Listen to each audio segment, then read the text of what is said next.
Hello and welcome to Do Try Not to Die. This is our second video.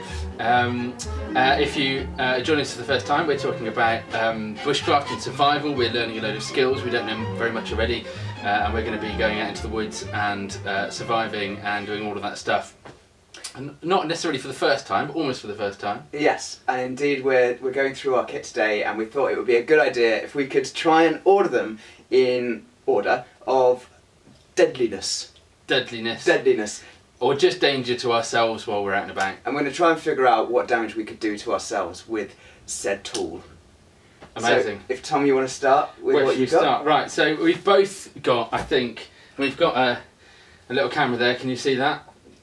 Really exciting when we do this. That is a hatchet. Obviously you can get big axes. It's a mini version of an axe. I'd say pretty deadly. You could certainly hurt someone else with it. You probably, I don't know, you could follow through and hit your leg, or... Well, we were taught about the triangle of death, weren't we? The triangle of death. The triangle of death, I don't want a close-up of this, is this region here, which is where your kind of main arteries to your legs are. If you're sitting down and whittling or hatcheting, then if you chop your femoral artery around here, then that's a dead. This, if you'd listened to the first episode of the podcast, was featured in that, so if you haven't listened to that, go back and you'll hear the story of this hatchet. Yeah, yes, enjoyed the story of the hatchet and vomiting. And you've got a hatchet as well. I do. Is that right? Yours, yeah, I got this is cheap from B&Q, whereas yours... this was a birthday present from my mate Sam. Thanks, Sam. And yeah, I think since regretted getting me this because I was swinging it everywhere.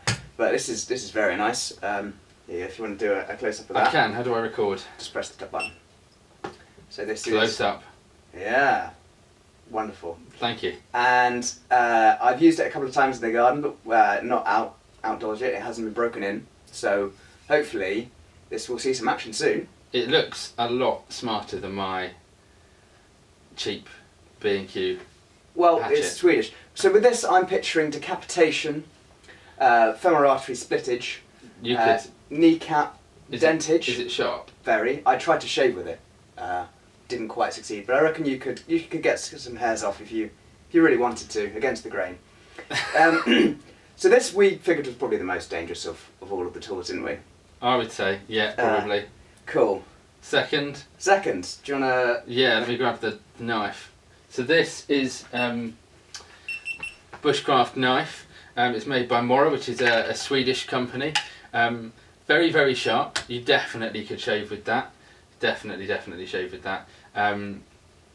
Yeah, I mean, it's just a very sharp knife. You could just do lots of damage in lots of different ways with that. Well, I'm picturing Tom, getting a bit... I'm annoying Tom a little bit, and, he just ends up stabbing it straight into my chest, or, you're running with scissors or a knife and you trip. Yeah. You cut your ear off. If this ever gets bad enough that we hurt each other, then... you'll be able to look back at this video ironically as we joke about it, so that's good news. Next. What else? We've both got one of these. Laplander. They're literally identical. They are. I'm going to put mine there. This is the Laplander saw. There it is. Folding saw. So that folds back down, you're at the press of a button. It's like, it's not, I was going to say that's magic, it's not like magic at all, it's like mechanics. Yeah. So that's exciting. And it's sharp. So I have a bow saw back home. That's this big metal thing, and I was racing my brother. He was using this, I was using the bow saw, and he pretty much kept up with me using this. So it's a really quite impressive saw, actually. Very nice. What else have we got? We both got one of these as well. Yes. You probably, if you're watching this, you might have seen our embarrassing video about failing to start a fire, which was, let me hold this one up. This is a fire steel that we used for that, which we bought from a local shop we shall not name, which was awful, so that one's gone. But this is a new... This is... other fire steels are available, but this one is the Friendly Swede. Yeah. And we're a bit distraught at how bad we were at the fire steel last time, but since have come to realise it was the steel, not us. These are actually, he says, that was embarrassing. Pretty good. There it is. I'm just burning a table there. Yeah, that's all not right. burn the table. That's not burn the table. But yeah, these are pretty good, and Tom's is equally as. We'll just put in a video right here, actually, of Tom successfully lighting a fire. Yeah, this fire here was lit earlier with a fire steel, which was exciting after the failure from last time.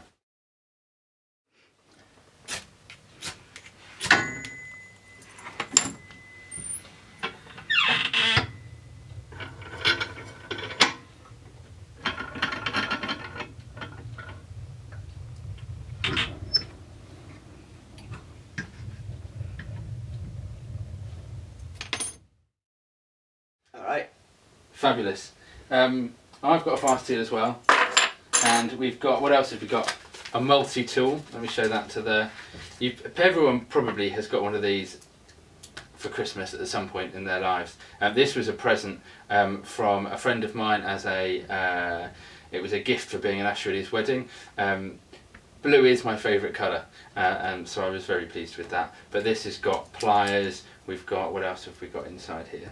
Knives and scissors and various, you can pull out a knife.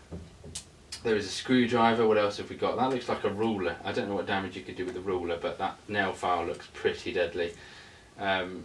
Saw, screwdrivers, bottle opener.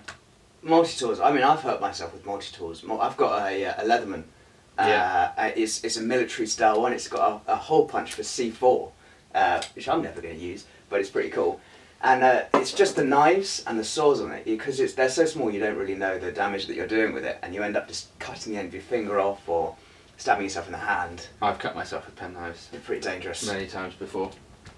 What else? What else? Yeah, I think it's you next. Yeah. Oh, this is cool. So this. Now we will need the close up for this. You can probably see how small that is as I'm holding it up there. This is a little survival tin which I got off of Amazon for $7.99. And in there we've got a whole load of different things. So, wire for various use, I guess.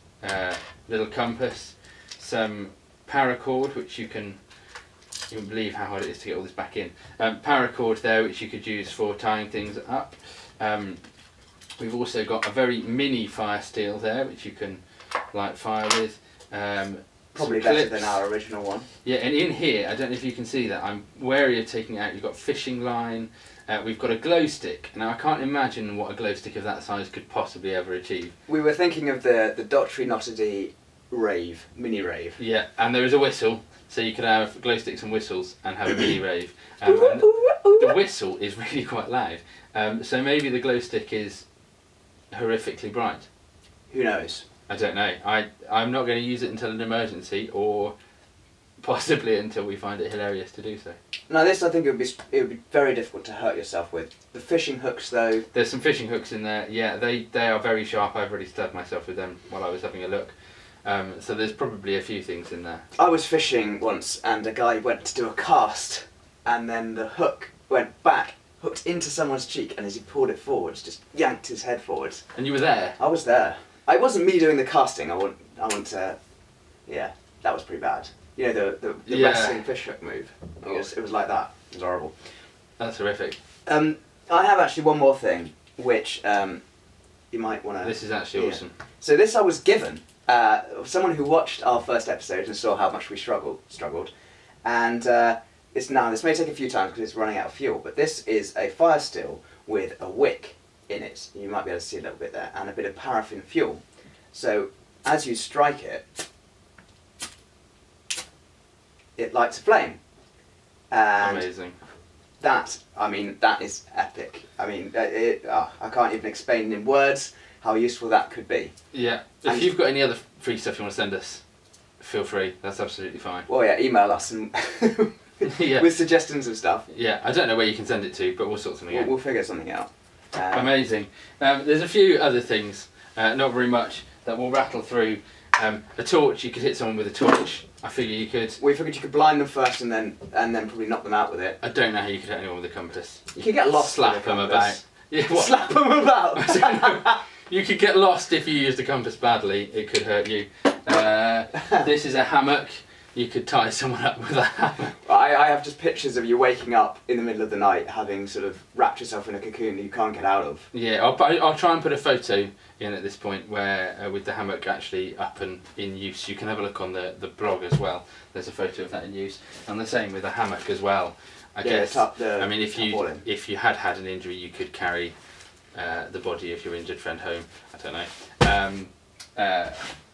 Could you smother someone with a sleeping bag? Could you smother someone with that? I think might. If you know the answer to that question, you need to hand yourself into the authorities for trying, let alone succeeding. We have the title to the video. We have. Could you smother someone with a sleeping bag? Yeah. Yes, please. If you've done that, you need to hand yourself in. Just admit what you've done. It was, It was wrong. Yes, and we're very proud of the part you played in which you've turned yourself in, because it's, Public service, as always.